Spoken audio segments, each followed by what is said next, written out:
Hi, welcome to my YouTube channel. Today we will discuss about qualitative monetary policy tools, and it includes statutory reserve requirement, key rates, open market operation and market stabilization scheme. Here we will discuss about statutory reserve requirement.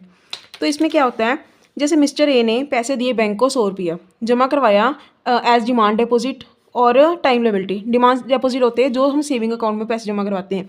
Time लिबिलिटीज जैसे FD में fix deposit अपने करवा दिए bank commercial bank में, ठीक है। Bank कोई भी पीएनबी एसबीआई कुछ किसी में भी, ठीक है।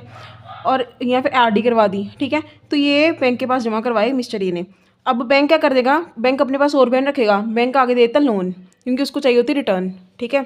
अब अगर मिस्टर ए को बैंक से अपने 100 रुपये में से 50 रुपये चाहिए हैं तो बैंक को उसे देने पड़ेंगे क्योंकि उसके सेविंग अकाउंट में जमा हुए होंगे, तो बैंक बाधक है उसको देने का, ठीक है। देन बैंक के पास एक फिक्स्ड अमाउंट जो है ना वो रिजर्व में रहनी चाहिए, इसलिए जो 100 रुपये में से 100 रुपया ही पूरा बैंक लैंड नहीं कर सकता, ठीक है। उसको एक फिक्स्ड अमाउंट जो अपने पास रखनी पड़ेगी, और वो अमाउंट हम कैसे निकालते हैं, नेट डिमांड टाइम लिबिलिटी। मतलब नेट डिमांड टाइम लिबिलिटी कैसे मिलती है, asset minus demand and time liability. जितनी भी डिमांड और टाइम लिबिलिटीज़ है बैंक के पास, उसके पास एसेट जितने हैं उसमें से माइनस होकर जितनी अमाउंट आएगी उतने उसके पास उसको अपने पास रिजर्व रखने पड़ेंगे उतने, ठीक है। देन एसएलआर, ये इसकी ही टाइप में आती है स्टैट्यूटरी लिक्विडिटी रेशियो।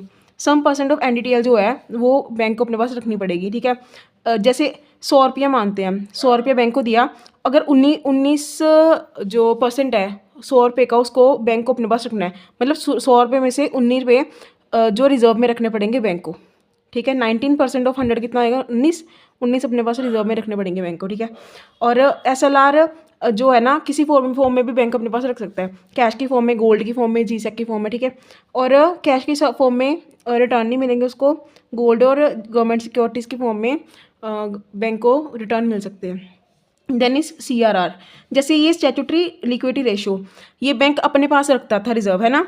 ये सीआरआर जो है ना कैश रिजर्व रेशो, ये आरबीआई के पास बैंक रखता है, कमर्शियल बैंक कोई भी बैंक हो उसको एक फिक्स्ड अमाउंट जो है ना वो आरबीआई के पास रिजर्व में रखनी पड़ती है, ठीक है। और जो आरबीआई है इस पर कोई भी इंटरेस्ट नहीं देती, मतलब इधर से गवर्नमेंट को बैंक को कोई इंटरेस्ट नहीं मिल रहा, कोई रिटर्न नहीं मिल रही इधर से फिर भी थोड़ी मिलती है, ठीक है। तो ये था हमारा आज का टॉपिक। कल हम करेंगे repo rate, reverse repo rate, SDF, MSF rate, ठीक है। Thank you. अगर मेरी वीडियो पसंद आई हो तो लाइक करें and subscribe my channel. Thank you.